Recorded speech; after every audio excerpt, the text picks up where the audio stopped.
smart as he usually is. As Brown drives, layup off the glass. That's not the first time we've seen a superstar in green and white sacrifice the body.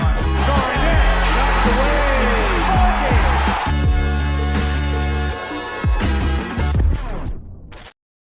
Welcome into another episode of First to the Floor. Ben Vallis here. Thank you for joining us. Hope you're doing well. Alongside me, Derek White enthusiast. It's Jake Eisenberg. Jake, how's it going, man? The good times. They keep rolling. Yeah, the sun is shining. The waves are pumping. The Celtics are undefeated. Best record in the NBA. How are you, my friend?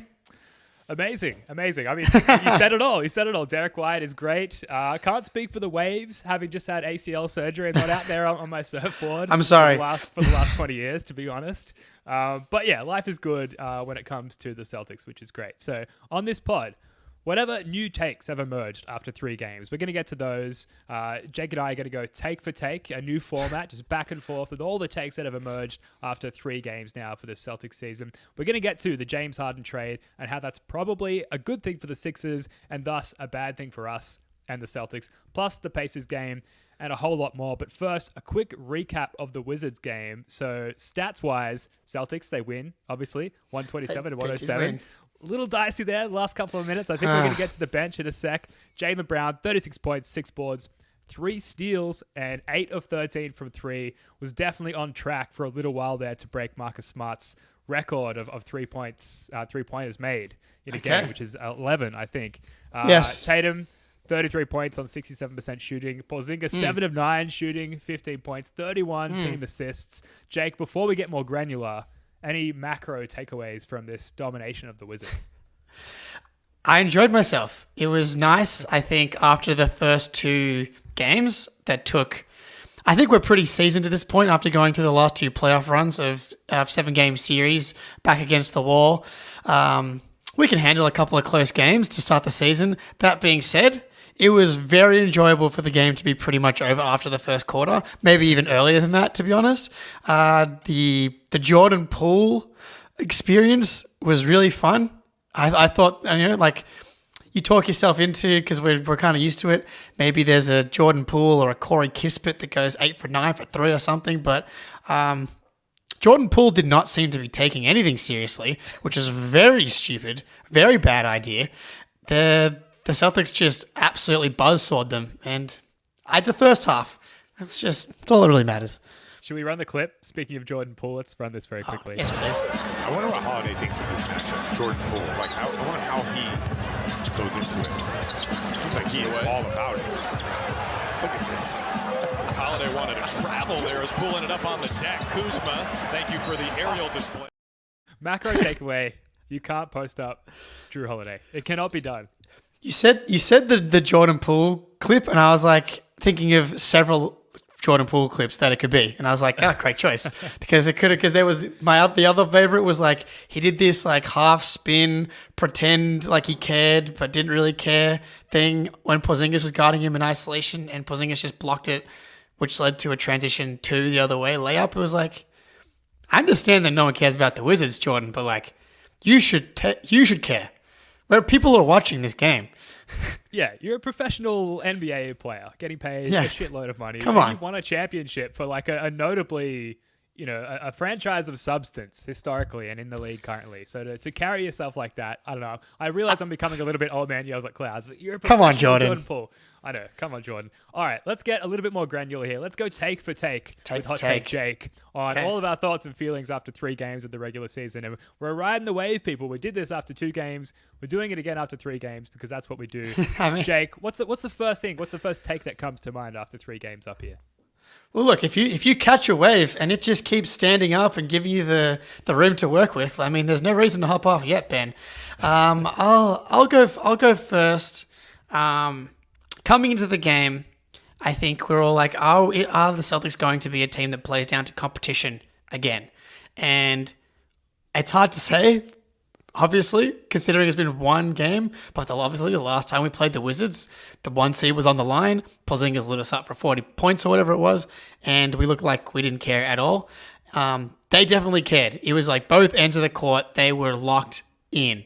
And I have this it's not quite a lizard brain take. I think I might actually believe it. So Jalen and Jason don't want to embarrass themselves in front of their new teammates, Drew and Porzingis. So we've kind of talked about how like we may have needed to send Marcus Smart out in order to create the leadership, step from Jalen and Jason. Like part of that is, Marcus and Jalen and Jason were like brothers or housemates that had been living together for so long, and like they just kind of like let each other get away with whatever.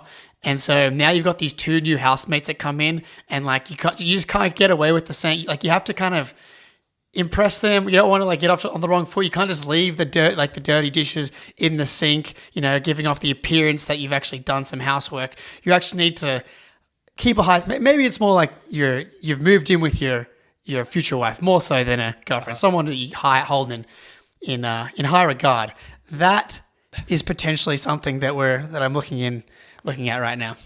I think that's a great analogy. I wouldn't call that a lizard brain take. I'd call that a great analogy and helpful in understanding this new approach from the Jays here. It reminds me of the last share house I lived in before I got engaged to my wife, where one of my former roommates cooked up some, I guess, mac and cheese in a fry pan. And just when they were done, put the leftovers still in the fry pan, in the fridge, no covering, fry pan in the fridge, just full mac and cheese right there, ready to hoe back into the next day. So the Jays, they're not putting fry pans of mac and cheese in the fridge. Yeah, I've done that. So respect to your housemates, I guess. Still friends. Good. Yeah. And Tatum said in his post-game presser after the game yesterday, quote, "You could say we learned from our mistakes last year in terms of not playing down to the competition." So I think that sort of aligns with what you're saying here, Jake. Like they're trying to show that they've turned a corner. Can't fart in front of the missus, says Aussie Phil in the chat. Absolutely. Another great analogy. Yeah, so they're trying to show the new guys that they don't play down to any competition. They take every game seriously. You might add to that to play devil's advocate that it's very early in the season and they're just riding that momentum. But we can only derive from what we've seen so far, and that's that they're playing the same way against all oppositions, which is great to see. So a different looking Celtics, I guess, is maybe the takeaway. Yeah, and the Wizards, they didn't look like a professional basketball team yesterday, but they've got a win on the board. They beat the Memphis Grizzlies, who are 0-4, but the Memphis Grizzlies took the Nuggets to a 108-104 game, which is the closest pretty much that they've kind of had so far. So you got to beat these teams, especially early in the season. A lot of these teams actually think that they could make the play and make the playoffs because if you look at the standings, everybody's separated by 2 or 3 games. So got to turn up. You got to get it done. I like to see it, and like the commitment to the style that they've been playing so far. The stock exchange, getting it done. We'll trade takes. Like we'll go back to you, I think, now, and then we can go from there. So my takeaway, I guess, walking out of the game yesterday, walking away from my couch, walking out of the Wizards arena. Mentally, yes, that's what happened. I think the identity is beginning to take shape for these Celtics, and that is that it's the Jays cooking as we've always known and loved about them. It's just the Jays taking turns cooking. They combined for 69 points last night. Nice. Porzingis is actually the third guy. I think that's what's falling into place is that initially there was a lot of conversation. Is Porzingis going to be the number 2 and potentially, number 1 on certain nights? But it's the Jays cooking as the 1 and 2. They both had a 29% usage rate against the Wizards last night. Porzingis had a 15% usage rate, despite being the only center on the court, besides Al Horford, and getting all of those early looks, dumping the ball down into the post, and him getting crazy easy looks over whoever dared to challenge him down there. Still only maintained a 15% usage rate while the Jays cooked around him. So that part of the identity, I believe, is falling into place. The other sort of offshoot of the identity, Richard White gave us this glorious nickname yesterday on Twitter, the stock exchange. What do you get when you combine steals and blocks? You get stocks. And with the combination of Drew Holiday and Derek White, you get the stock exchange. And that's this other sort of added part of the Voltron device here, is that while the Jays and Porzingis are cooking on one end, Drew and Derek are absolutely formulating and creating chaos all over the court. And those two things fit together in unison perfectly. And that is sort of formulating the whole of the Celtics identity, it seems to me thus far. What do you think, Jake? I love it. Derek White's father, Richard White, guest of the First to the Floor podcast. Friend of the show. Richard, you're welcome anytime, of course. It is wild. Obviously, Derek played 23 minutes. Drew Holiday played like almost 27. But these guys combined to take 10 shots yesterday. 6 for 10 from the floor between the stock exchange. Combining for 6 stocks or 6 stonks, depending on if you understand that reference. Yeah, exactly. Depending on the dialect. It's beautiful. It doesn't matter. It's blue chip, penny stocks. Or I'm sure Ben's going to be whipping up some Wolf of Wall Street content. The memes are cooking. That's all I'll say. The memes are cooking. It's beautiful. They almost had more. Oh, wow. They had literally the same amount of stocks as they did field goal makes. And that is not to say that they didn't shoot really well from the field, because they were 6 for 10 combined from the field. They also just love stocks. And so, yeah. Get in now. Get in at the ground floor. You want to be a seed investor. Exactly. We're all venture capitalists, and let's put our money, where we know it's going to be successful. And that's the Derek and Drew Stock Exchange. Yeah, hit us up. We'll broker your stock, if that's a thing that people in finance say. Jake, what's your next take? It's a good question. Something that's, not as huge, but Al Horford currently averaging 22 minutes per game. Now, obviously, there was a blowout yesterday, so he didn't actually have to play that many minutes. But it does feel like in the first 3 games, not quite as aggressively conservative with the minutes as Spoonie would like. And I think you're pretty close to us how many minutes you'd like Al Horford. You basically wouldn't like Al Horford to play at all, really, until the playoffs. We got him off on a holiday. Give him a break. Yeah, wherever he went in the second half of the Oklahoma City season, he should be able to take a few trips there as well. But yeah, 22 minutes per game. He would have played under 25 in the Heat game if Porzingis didn't foul out. I like the plan for Al Horford, and he's been really good. He's come in with energy. Defensively, he's been good. He's been crashing the glass. He's been moving the ball. I feel like he has not made a single shot yet. He's been struggling from the 3-point line to start. Granted, he did go 4 for 9 from the field, so he was knocking down the 2-pointers yesterday. They threw him a couple of lobs yesterday, which he can't quite throw down. They got to just get a little. Yeah, he finished the first one, but he's just not dunking them. And I actually think he can dunk them. I think he did this last year as well, where he just he remains ground bound for the regular season, which I could not endorse more strongly. There is absolutely no reason to invite any space between the ground and Al Horford's sneakers at any point between now and April. The ground is all Al Horford needs to be connected to at this point. So I've loved that. And then you get to the playoffs and he soars through the sky like a beautiful, majestic bird. we love to see it. That's a really important take. The limit on Horford's minutes. Hopefully that extends through all of the regular season, and hopefully we can lend some of that to Porzingis as well. And a huge part of that is just blowing teams out early. And despite the shortcomings of our bench, and we will get to it, they can come in and finish the game out for us, and we can rest all of our guys for every fourth quarter. That'd be great. My follow-up take is Derek White. I think this is maybe Lizard Brain. This is maybe Lizard Brain. I think he's just a legit point guard. And I don't think that we could always say that about him, even through the offseason. I think some of the criticisms sort of post-smart trade, pre-Drew Holiday acquisition was playmaking, it's taking a big hit. Derek White, he's not going to be able to drive the tank, so to speak, to drive the beautiful Celtics vehicle, for lack of a much better analogy, which I really like. Derek White last night, 8 assists and 3 field goal attempts. Yep. This is coming off the back of his... It's unbelievable. Yeah, his crazy game against the Heat. Puts up 3 shots, 2 of 3, efficient, and just picking his spots. Like a beautiful test cricket batsman, just picking the gaps in the field, picking his spots nicely. A real captain's knock, I've got to say. He truly, dude.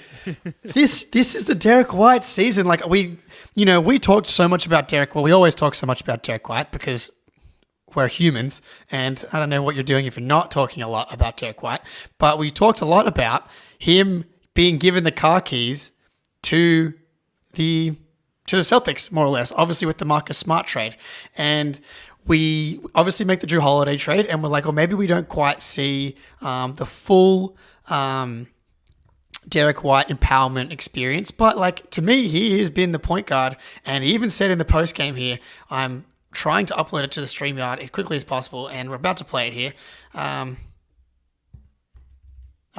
Did it have no sound? It had no audio. Can you speak over it for us? What he's saying is, I'm the point guard. Yeah. And he did it in his classic Derek White way. I think it's just awesome for him to have, I don't know if it's the humility or just the like understanding for what each game needs. Like in the Knicks game, it was the Porzingis game. In the Heat game, it was Derek White's time to go off for 28. And for yesterday, he was like, it's time for me to feed the second team All-NBA player in Jaylen Brown and get that man going. And boy, did he get that man going. 8 assists. You're right. There has been some hand-wringing. Another friend of the program, Ben Gulliver, has been all over the Derek White's not good enough to be a lead point guard. But everything that I see is that he can very obviously be a lead ball handler on a championship contender, obviously when surrounded by talent like this. Yeah, man, he's literally doing the perfect job every game so far. Yeah, and so I realized Derek White is a solid, legitimate point guard. Seems right now like an obvious take, but only weeks ago it was not. So 3 games in, that's a clear takeaway, I think, which is great. What have you got next, Jake? So we're gonna stay away from the bench for now. We're gonna stay positive. I think we can hold off much longer. I've got one more after this that we can hit, but flexibility, malleability, curiousness. I think Joe was very rigid last season, and understandably so, rookie head coach. A lot going on, obviously, last year. But, you know, the Wizards have Gafford out. It's like, obviously, they're very small, and he just did the obvious thing and kind of went away from the standard game plan. They literally just, like, threw it into the post for Porzingis over and over and over again. They did it for Jalen, they did it for Jason, they did it for a bunch of guys. They're like, we're just going to go inside and bully these guys because they're tiny little boys. And then look, you know, as a tiny little boy, I understand that it's got to be done sometimes. You've seen both sides of it. Yeah. I just like the fact that he was willing to just do the obvious thing and be a little bit flexible, go away from like the standard game plan, even if it is obvious. And, you know, we saw it with Brissett against the Heat game. We are seeing him just try a few things here and there. Going to see how flexible he gets with the bench soon, I think. But yeah, for Joe, I think game 3, changing the game plan a little bit based on personnel, obvious. It's like a small play, like, obviously, the Wizards aren't going to be in the playoffs, but you're going against a team. Night 1, you think you have an advantage, go to it. And it just led to like a really easy way to start the game. Yeah. Love it. Love the new approach from Joe Mazzulla. He is showing us so many good things to start this season. And with all the doubts that were planted in our minds all throughout last season and through the offseason, I said it early in the season, or early during the preseason, just the PR people that he has working around him. I don't know if that's the case or not. Maybe it's a self-funded PR program, but they're doing God's work. Like the good sides that they've brought to the forefront of Joe Mazzulla, both in terms of his coaching, but of his personality as well. You know, as fans, as obsessive fans, we're just looking for anything and everything to hook ourselves into, whether that be Walshy, and someone mentioned in the chat before, he's just moved down to the G League or been assigned to the main Celtics, so we're going to get some more Walshy content soon. Mm-hmm. You know, whether it's the Jays taking on this new leadership form, whether it's Porzingis and how he's integrating, or the stock exchange, and even just Derek White's dad. We're just looking for things to fawn over. And for Joe Mazzulla to be this version of Joe Mazzulla, it's just another thing for us to get all smitten over, I suppose. So it just adds another layer of fun to the season. Yeah, I think he got Don Draper in on the marketing campaign, and it's working. It's working. Totally. I want to get to the bench. So if you've got any non-bench takes before we end on this is Drew Carter is good. legit broadcaster. I think he's awesome. Like, I think that he just, obviously has the incredible broadcast voice. That's just great. So you get, when you're rewatching those highlights and you have, obviously it wasn't exactly an exciting game for him to give us some like vintage voice moments, but he had some classic dad broadcast jokes, like saying that that the Wizards fans have dressed up as Celtics fans. Like, that's kind of the job of a broadcaster, is to make dumb jokes like that. He doesn't talk too much. I thought look, man, Brad, I'm just gonna assign the credit to Brad for this, because Brad did it again. El Fuego, dude. Yeah, he's giving us freaking El Fuego and whatever the ice words in Spanish are. It's beautiful. Yeah, I've got to be honest. I'm becoming a bit of a Drew Carter fanboy. I think he is he's fantastic. cool. He's cool, and like, it's a multi-generational skip down from Gorman. It's like 3 generations separated from Mike Gorman. Yeah. And so it's a completely different perspective on the game. And it's difficult to even... Obviously, Mike Gorman is better in all fronts because he's Mike Gorman. The guy. He's been Mike Gorman forever. He's in the freaking Hall of Fame. So we're not making a comparison here at all. No. And you can't, because they're just so different from one another. But Drew Carter being as young as he is, and I think definitely being way more entrenched in like NBA and Celtics pop culture. He shouted out the No Dunks podcast during the preseason. He's clearly all over NBA Twitter. His embeddedness in that part of the Celtics that we're all hooked into as well, I think might allow us to have a better connection with the team in a lot of ways through him, because he's so much more involved in that sense. So he's doing a great job. He has got a really good chemistry and vibe with Scal so far. Yeah. I like that he doesn't hesitate to sort of give him a little bit of shit. Yeah. It kind of goes both ways too. Yeah, it was like, because I feel like Scal's like kind of like tried to bully him, and he's like ready to kind of like hit back and like give him these like really like quick-witted jabs here and there. And Scal's like, all right. And I think Scal like respects that, because like as like these NBA, they're jocks, right? You gotta be willing to bully the bully just a little bit. And it's been some good banter so far. And I know he replied to your DM, so of course we love him. Hopefully we'll get him on the podcast too. Yeah. He's a busy guy, so we'll see. Yeah. All right, let's get to the bench. Let me put it to you this way: scale of 1 to 10, how worried are you about the bench? I cannot believe that they found a way to not ruin the game, but like have me leave the game feeling bittersweet, as opposed to just like this should have been. I was quite annoyed and upset like during the fourth quarter. Aside from like them ruining the net rating and all of the advanced metrics that we use for our gender purposes on Twitter. Aside from that, it was just disgusting, embarrassing. I don't know how they even got 18 points, 32-8 when I went and checked it today. I was like, how did they even get to 18 points? From that perspective, I was like, I'm wondering how Pritchard and Cornette are going on their walk back to Boston, because like it's not. I can't imagine they were allowed on the plane after that. Like that was those two in particular to me were a disaster.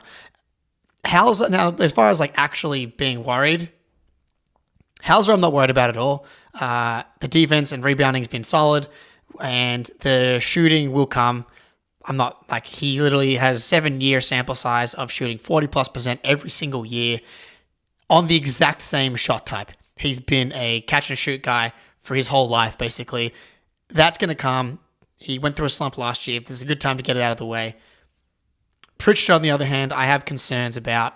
The only season he's really had consistent success was his rookie year, where he was playing 20 minutes a night. Even on this team, he's going to be in like the 14 to 16 minute range, which obviously sounds close, but it's like still a bit of a gap between how comfortable you can get on the court. I'm worried that he can't be successful in like this smaller microwave role. He looks so uncomfortable to me, and like is lacking all of that PP confidence. Like that's a limp PP out there at the moment. It's not his.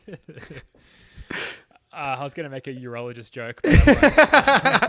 But so let me ask you another question. How many games are you going to give the current Hauser PP sort of 7-8 spot in the rotation?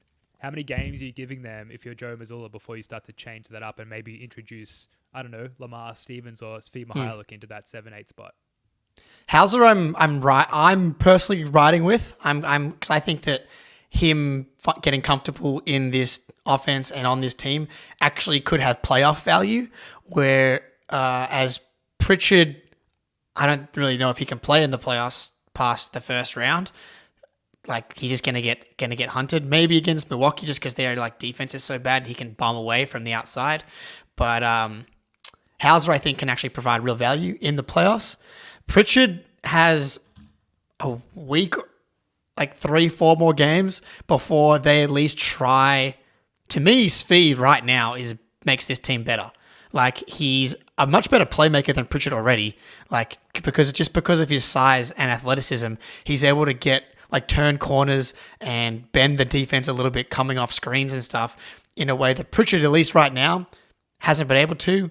Not like he was able to in the preseason. It just seems to be a little bit of the story with Pritchard at the moment. It's just like in these non-real NBA spots, like he's able to be really successful, but when we get to it, he's not able to crack defenses off the dribble yet. And so Hauser's safe to me for a while, like unless it gets bad. Pritchard is like the rope is short, and I'd go to Svi probably first. But they like Banton too. Like if they're going for ball handling, if it's going to be this bad from Pritchard, then like we don't have time to deal with like young player confidence issues this year. He's not getting paid enough. He's not important enough for us to like worry about his feelings really. Like that's the reality of it. Well, Joe had to pull Banton pretty early in the Wiz game because he had so much difficulty with the pressure they were applying to him in like full court. And he had to bring Pritchard back in, who wasn't much better, but he can at least bring the ball up the court. But 0 of 8 from Pritchard in this game, and how many turnovers? He hit on all the points. Turnovers for Pritchard. 4 turnovers, dude. Yeah, that's so many turnovers, and some of them were so bad. Mm-hmm. Yeah, so unless he like has this sort of confidence around him of like, I'm the guy, it's the preseason, I'm running the show. Like you hit on all these points already, Jake. Like unless he sort of has that backing him, it's like he just can't perform to his potential, which is difficult. So yeah, it'll be interesting to see how long he's given before maybe we see Svi or Delano Banton, take some of those minutes from him. I'm fully with you on Hauser. Hauser had a block and 3 offensive rebounds in the game. Like he's almost everything perfectly other than shooting. So just like ride it out. The shooting will come, and meanwhile we're winning games. Obviously, would love to see Lamar Stevens get a little bit more time, and I wonder if this Hauser thing goes on long enough, is he first in line to replace those minutes? Yeah, because look, there is a world where you just lean into size and defense with O'Shea and Lamar Stevens instead of Pritchard or even Hauser. Pritchard just needs to come in and gun, dude. Like they need to empower him to like come in and just shoot. Like, because anytime you're not taking like clean looks, that he's getting these looks that I know he can knock down. Like I have been a Pritchard believer, and that like he can be a successful NBA player because I believe that like the shot making from like real range is real, but you have to take the shots, and he's not athletic enough and to like not take those first opportunities, like those catch and shoot opportunities that he's getting when someone else bends the defense. He has to take those. And once he makes 1 or 2 of those, that's when the other parts of his game can open up, because defenses are like scared of him knocking down threes from 28 feet. So he just needs to come in and gun. Like run the Tatum pick and pop with Pritchard. Like let's try and get him going. Like first play that Pritchard comes in, Tatum pick and pop with Pritchard. That was like really successful several times throughout Pritchard's career. Go to that, see if we can get him going, because I do think he could be helpful for this team in the regular season if he's confident. Yeah, well, fortunately, the starters are allowing our bench such a cushion, and Joe Mazzulla such a cushion, that we can use this trial and error approach for a little bit longer. We can see how this plays out as far as the bench production before we make any significant changes. On the starters, Greeny had a great insight on Twitter last night. Porzingis and Brown have been on the court together without Jason Tatum, and this was a huge issue last year. Anything with Jason Tatum on the bench. They've been on the court without Jason Tatum for 14 minutes so far this season. Small sample size. They have a 148 offensive rating and a plus 16 net rating in those minutes. So again, early days, small sample size, but part of that cushion for the bench is that like the starters fucking have their shit together, man, and including Jason Tatum being on the bench, which is really good to see. So a couple of insights here from Cleaning the Glass before we move on to a message from our sponsor, and that is that the Celtics have the second best point differential in the league through 3 games at plus 17.3. The second ranked offense. And I should say with Cleaning the Glass, they exclude garbage time and end of quarter heaves. Which is very important for us. Looking at the last game. Yeah, absolutely. Yes. Second ranked offense, the 7th best defense, the 3rd ranked in 3-point percentage, frequency rather, and then 9th in 3-point accuracy, which is a pretty solid combination. So we're shooting really well. The lowest ranked category is non-corner threes, which we're 14th at. So that's the poorest shooting metric that we're currently ranked 14th, and we're still doing completely fine there. Where we're doing poorly, opponent 3-point percentage, 26 or 41.3%. That ticked down a lot. I was going to say that's come down a lot after the first 2 games. Thankfully, I think if you'd agree, Jake, we're going to continue to see that trend downwards. Yep. And then turnover percentage is where we're doing quite poorly as well. We're ranked 25th, good for 13.2%. And free throw rate, where we're ranked 23rd. Despite that, you know, these are areas where we can clean up. Part of that is just the turnover machine that was Peyton Pritchard last night. These are areas that we can be coached out of. And meanwhile, we're getting wins. We're destroying the league in many, many metrics. So we're going to continue to keep an eye on the Cleaning the Glass metrics because they obviously provide a really healthy insight into the health and the dominance so far of this team. Quick break now for a quick word from our sponsors. Score early this NFL season with FanDuel, America's #1 sportsbook. Right now, new customers get $150 in bonus bets with any winning $5 moneyline bet. That's $150 if your team wins. If you've been thinking about joining FanDuel, there's no better time to get in on the action. The app is easy to use. There's a wide range of betting options, including spreads, player props, over-unders, and more. So visit FanDuel.com/Boston and kick off the NFL season. FanDuel, official partner of the NFL. I don't know about you, Jake, but I was just scrambling to FanDuel.com to try and find a relevant bet, whether it's NFL or NBA tomorrow. Have you got anything for us, or should I filibuster for another 15 seconds? So I usually, honestly, if I bet on the Celtics, I'm usually betting on the other team to provide some emotional hedging, but I'm really trying to avoid doing that this year. Partly to do with the Celtics, I don't think they're going to lose many games. But the problem with betting on the Celtics now at this point is the lines are getting so big. We're favored by 11.5 against the Pacers yesterday, which just even if, the Wizards game was an outlier blowout. Rarely do you blow teams out where you're doubling their score in the second quarter.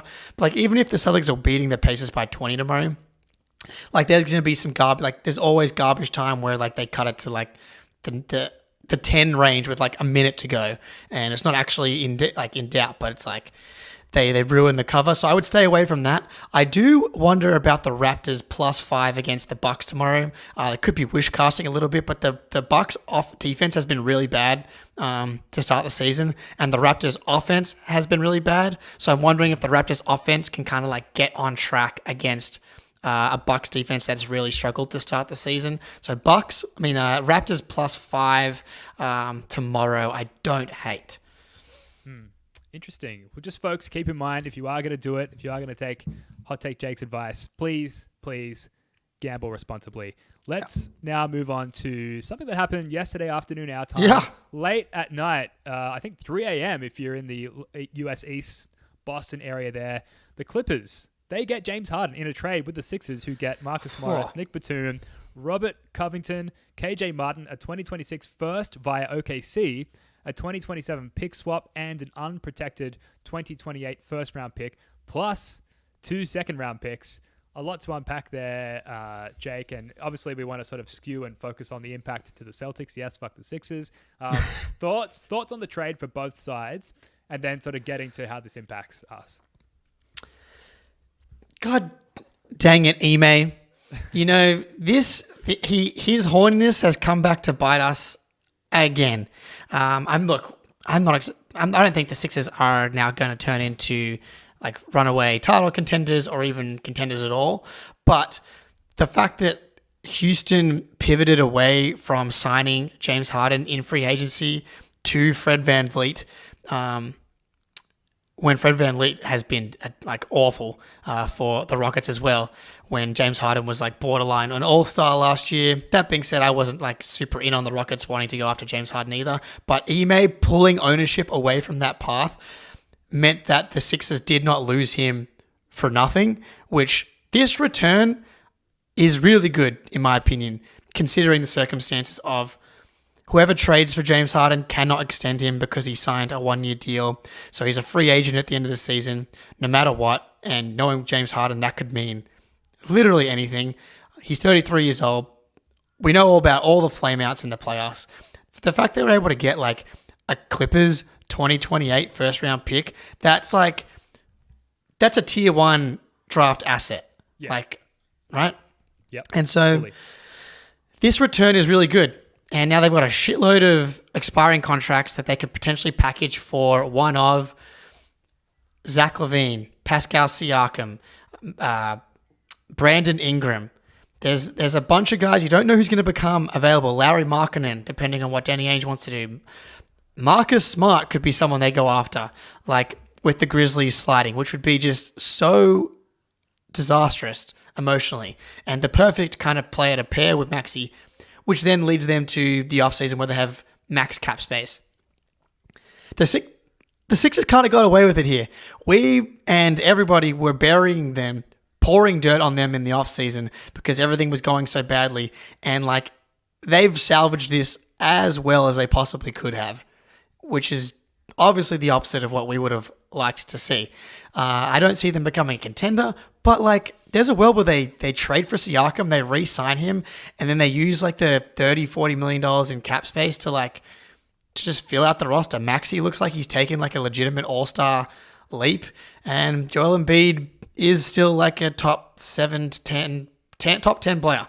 Ben, it's like we can't exactly fire up the Schadenfreude report on this one. I was going to say, we do the Schadenfreude report on this podcast, and this is not a day for that. Like, this is very, very good for the Sixers based on the sort of floundering asset that they had in James Harden. You said it all. It's very surprising and for us, unfortunate, the depth of assets that they were able to get back. And, you know, obviously they're going to flip everything pick-wise or do their best to flip everything and maybe some of that salary, potentially Tobias Harris as well. Again, a great thing for the Sixers into, a very good contributor, all-star level contributor or two to get back and make themselves as close to a contender as they can be. Aussie Phil says, I wouldn't give half a bag of stale nacho cheese Doritos for James Harden and all the bullshit he brings. Yeah, but like we want the bullshit on the Sixers, right? Because we hate them.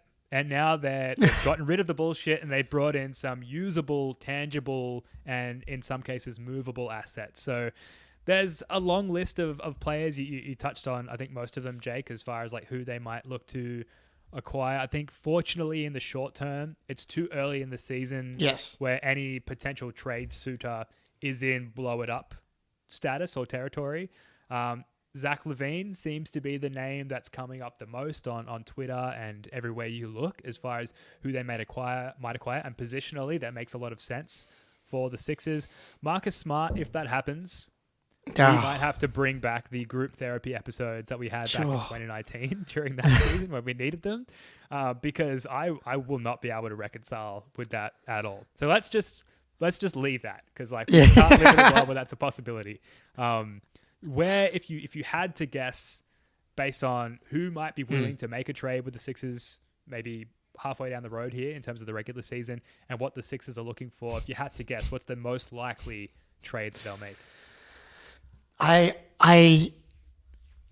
think it's going to be the Siakam thing. That's my guess. I'm really hoping that's wrong because I think I would prefer them to get, but obviously this is a complete guess. There's absolutely no way to know that he could just re-sign in Toronto. Just that they've started badly, and like in theory, they should be able to get him for not that much because he's an expiring contract this year. Because Masai Ujiri is washed and hasn't made a good move since the Kawhi Leonard trade. The Siakam would be like a pretty good piece. I don't love it's a little bit clunky next to Embiid. I think I'd prefer them to get LaVine just because a backcourt of Maxey and Levine, I think defensively will struggle to contain the Jays. Levine's a better defender than I think people think, but he's still too small to kind of handle the Jays. And that they would just have no passing on the team. There's so little passing. Siakam's like a pretty good playmaker for his position. So I think it's going to be Siakam, but that's also because I think it's going to be that would be the worst option. So I'm just going to predict that. And then if that doesn't happen, everything else is better. Yeah, and the Raptors are definitely up there with like teams who it's just like, what are you doing? What are you doing? Like you have to pick a path. And if some team's going to dangle a shitload of very valuable draft assets at them, they're going to be one of the first to blink and make a move. And Siakam is a very movable player and piece of salary there. So that will suck. If it's Levine, like good luck navigating the stock exchange in Derek White and Drew Holiday matchup-wise. That makes so much more sense for the Celtics as opposed to Siakam, who's just like a big body that makes life more difficult for our top scorers as well, and who could potentially like switch onto Porzingis, for example. So yeah, you go. Well, just nothing really. Just hopefully the Sixers continue to fumble the bag, figuratively speaking, and just shit the bed. And make the worst play out of these assets that they possibly can, and that wouldn't surprise me because historically that's what they do.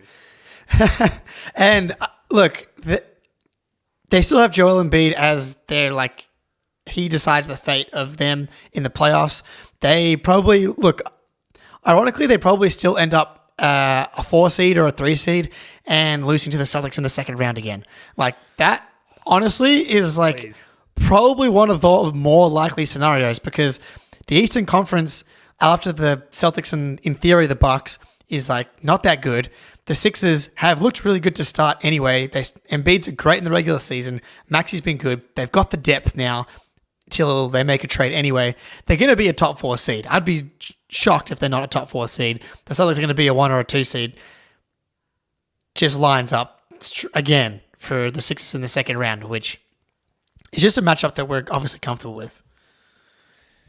Yeah, absolutely. Well, look, this kind of drama and the time that it happened, I know. Say late in the afternoon Aussie time, you're just great all for the us. news is dead. Yeah, so fun just to sit there and track all of that. And we'll be tracking the drama in detail on this podcast, especially as it pertains to the Sixers. We are going to move on and talk about the Pacers game in a second. But just quickly, if you're watching this stream on the CLNS channels, please head over to the First of the Floor YouTube channel, subscribe. If you like a couple of Aussies talking about the Celtics, obviously it's going to be a good place for you. We're not Aussie dominated here. Wayne Spooney is our designated American. We've got New Zealanders on the show. We're an international team here. Building YouTube channels is difficult. So if you're watching elsewhere, head over youtube.com/@firstofthefloor. Subscribe. We'd love to have you over there.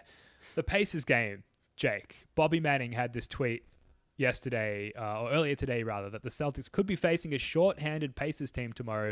Tyrese Halliburton is questionable with an ankle injury, as are Benedict Mathurin with an elbow injury and Jalen Smith with a knee injury. Wonder if we'd see Daniel Tice in Smith's absence, who hasn't played in Boston since the 2022 East Finals. How are you feeling, just broadly speaking, going into this Pacers matchup? Yeah, hopefully Tyrese Halliburton's out because he is a Celtics killer through and through. I can't imagine he misses the chance to shoot over 100% from 3 against the Celtics. For some reason, he has a vendetta against us. Go back and you look at the box score from yesterday with the Pacers. Yeah, I think he was 1 for 8 from 3. I would fully expect him to just absolutely go off against us again tomorrow. So fingers crossed he's out. I would almost bet that he plays because he loves playing against Boston for some reason. Mathurin sounds like he'll be out for sure because he's seeing a specialist for his elbow. But the Mathurin and Jalen Smith injuries, that doesn't make the Pacers shorthanded to me. They're actually relatively deep and they can replace Mathurin pretty easily.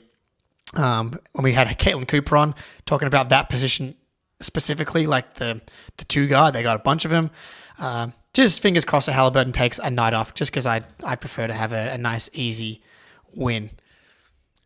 hopefully Aaron Neesmith takes it easy on our guy, Wayne Sweeney, as well, who will likely be watching this game, clutching a bottle of something, just trying to deal with the emotions.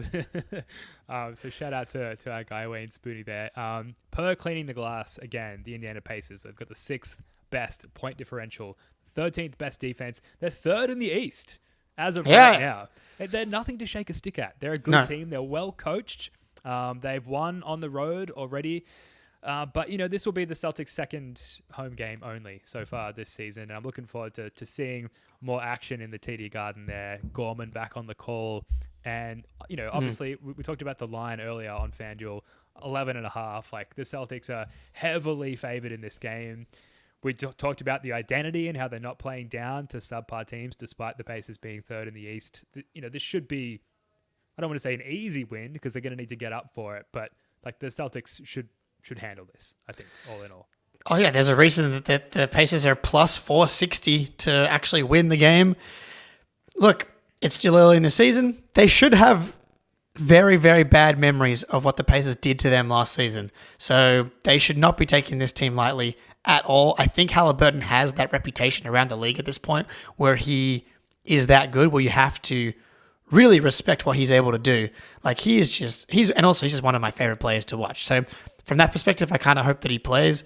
But yeah, just go out and win the game by a lot. Again, like, just do that. Yeah, and look, we're not going to be firing up the playback room for this game, but we will be in the very near future. So head over to playback.tv/first at the floor.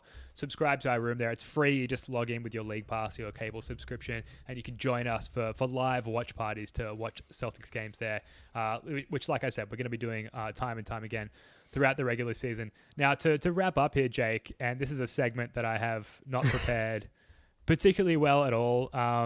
I've called this the Culture Cup between Grant Williams and Marcus Smart, who I do believe I have a photo here somewhere as I fiddle around for the right button. Here we go.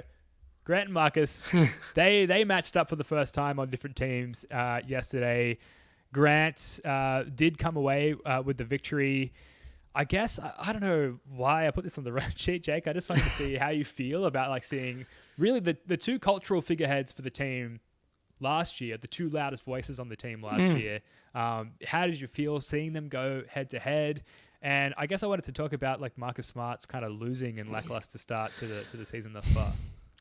I love seeing them smile. I loved reading the story of Grant going over to Marcus Smart's house for dinner and having pasta, and Grant saying that the only person that he thinks talks more than Grant might be Marcus Smart. Grant's been off to a seriously hot start here from shooting the ball. So I know that the Mavs haven't had the most difficult schedule in the world yet, considering the Grizzlies are 0-4, the Nets aren't very good, and the Spurs I don't think are very good either. That being said, he's been knocking down his open threes. He played really good defense on Wemby. I'm happy that he's playing well. What makes, I mean, like Marcus Smart's killing it. Like on court, he's been amazing for the Grizzlies. Like Grizzlies Twitter, like he's been their best player. They are in love with Marcus. The problem is the team's bad, and I thought they would still be good. I thought that with Marcus, Bane has not been able to hit shots, and that's been a real issue for them. The Steven Adams injury is disaster. The fact that Marcus is 0-4 right now, while the Celtics are like, we're like living in paradise. Like Porzingis literally said that he's in like defensive paradise, and people are asking Derek White about what's it like to play next to a defender like Drew Holiday, and I'm like, I stand by that. Like Marcus Smart in the Drew Holiday spot, and you keeping and while also having Rob Williams, like this team is probably as good as they are right now. Like Drew Holiday's been fantastic, obviously, but I just think people are forgetting like how good Marcus Smart had the incredible play yesterday against Luka Doncic, where he gets a deflection while backing down Luka, and no one can stop Luka while he's backing down. Like he's so good at getting a bucket in those spots, and Marcus gets a deflection, dives on the ground, and is like using his arm wrapped around Luka while on his chest, holding the ball against Luka to force a jump ball, like the most quintessential Cobra Strike Marcus Smart stuff. He's still doing all that stuff. He's still doing all the Marcus Smart winning plays. it's just unfair for him to have like really been a huge part of building this team and building this winning culture for the past 8-9 years to now be on this team that's 0-4 and like potentially teetering towards like a lost season while we're living in an oasis is sad to me.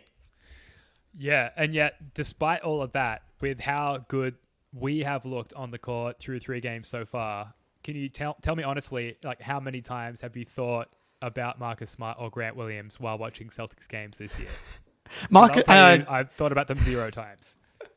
Grant Williams is 0. I've thought about Marcus. I thought about Marcus, but that's because I'm like, I guess I've been the guy that's like, I think Marcus. I don't think the gap's that big between Drew and Marcus, but I think something that I think I'm starting to definitely buy into more and more as the season goes along is the culture piece and the leadership piece about just needing to create a different feel, different vibe, different voices at the top of the food chain. Going back to the analogy at the top of the podcast with the moving out from living with your college buddies and moving in with your wife. Maybe like it doesn't mean I don't love the house that I lived in from 2016 to 2018 with like 3 of my best friends are like some of like the best years of my life, and I'm always going to hold on to those. But like, so I needed to level up as a human, level up as an adult, and we're all better for it. So maybe that's just how it had to be. I had the exact same experience living in share houses. Like best years of your life. Like maybe you make the finals, but you ain't winning shit. Like in that version of yourself, you've got to, for the betterment of yourself and your life prospects, you've got to move in with, your better half, essentially. Joe, our New Zealand correspondent, a huge part of the Not show, happy. is very angry in the chat here, understandably so. Huge Marcus Smart stan. Well, look, if you're wondering the outcome of the Marcus Smart Grant Williams situation, Drew Hill, who is a Grizzlies beat reporter, had this tweet. For any Celtics fans out there, Grant Williams went to Marcus Smart's house for dinner last night. Smart said they had pasta. They've remained close friends despite the changes of scenery. And Grant Williams said he might be the only person who talks more than Marcus Smart does. So just wholesome. Just good to see. And like a nice little taste of it while we enjoy like the main course here, which is the Celtics dominating with their New York team. 100%, yeah. Like I want nothing but the best for all the guys that play for the Celtics. Obviously, Ime Udoka is really the only one I'm like rooting against. So, and so far that's going well for me.